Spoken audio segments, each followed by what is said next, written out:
Jeremy from Sherman. Thank you so much. You're sure welcome. Awesome. Sure. Thank you so much for standing in place. I don't think any of us envies you. Obviously, Congressman Radcliffe doesn't envy you either. My question was a little pointed. I'll attempt to moderate it a bit since the intended target is not here. Fundamental to my beliefs is that all people deserve the same rights and privileges regardless of their circumstances of birth. Included in that is race, gender, sexual orientation, but also where they were born. It's not something somebody can control.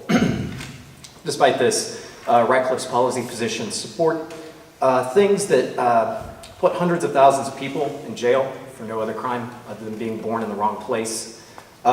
Since Trump has taken office, arrest of immigrants with no criminal record has actually doubled.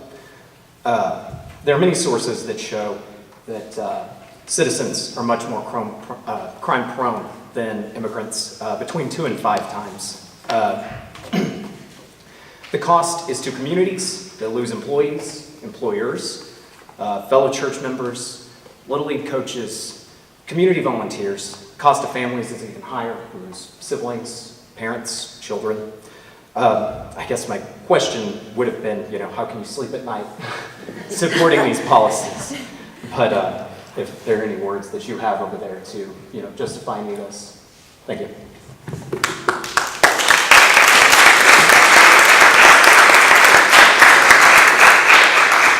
This response is from the Rockwall County Herald Banner, an op-ed piece by Mr. Radcliffe on June 30th, 2017.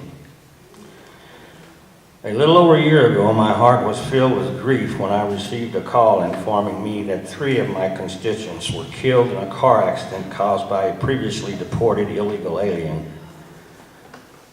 Upon learning that the alien had entered the United States illegally in 2006, only to be arrested on criminal charges and deported in 2008, I immediately went to work to make sure that the Immigration Customs Enforcement Agency would issue a federal immigration detainer.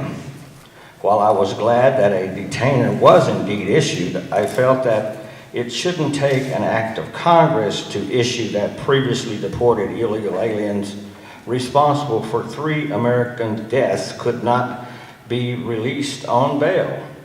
This sad reality, where the criminals like this one are emboldened to illegally enter with shockingly few deterrents. It was made possible by 8 years of Obama administration's lax enforcement of our nation's immigration laws. This is the same political climate that led to the rise of sanctuary cities, where state and local authorities simply refuse to obey federal law. At a dangerous trend that has allowed far too many innocent deaths for us to stand by and do nothing. In the state that maintains such a proud tradition of strong and stalwart support for law enforcement, it is astounding that areas across Texas, including Travis and Harris counties, have been cited by the Department of Homeland Security for declining hundreds of ICE retainers.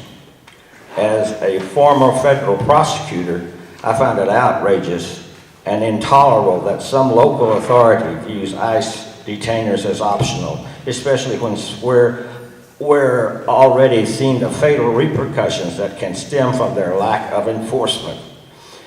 That's why I'm proud. That's why I applaud, Governor Craig Abbott and our legislature for taking firm actions last month to double down against sanctuary city policies taking place in Texas. I'm glad to report that the U.S. House of Representatives followed suit with 2 key bills to advance this fight on the federal level.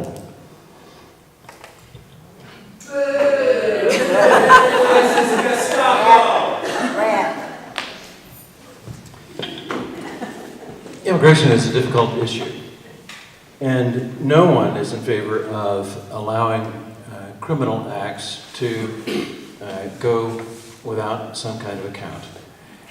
If someone is breaking the law in terms of a criminal act, breaking and entering, theft, other kinds of things, property damage, those kinds of things, no one wants that to go unchecked, whether you're an immigrant or you're native to the U.S. The laws that are being talked about in terms of sanctuary cities or sanctuary states don't have anything to do with that. They're talking about obligating local law enforcement to enforce federal law at the same time that they have the task of enforcing local law. And there's a big distinction. The federal government has always had the priority and always had the responsibility to enforce immigration law. That's who we are as a federal government. Local law enforcement has always had the responsibility of enforcing local law and state law.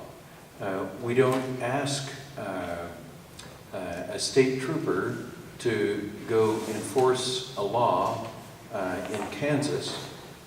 We don't ask a Sherman police officer to go enforce a law outside the city of Sherman in another county. That's the same kind of thing that is being talked about when they're criticizing sanctuary cities. Sanctuary cities are simply trying to continue to have good relationships with people who are illegal immigrants. When they get into trouble, when something happens to a family member, when they witness a crime, the local police want to have a good relationship with them and don't want to see them so afraid of law enforcement that they won't report a crime or they're not willing to serve as a witness to a crime. Those are the kinds of things that sanctuary cities are trying to protect. They're not trying to foster illegal activity.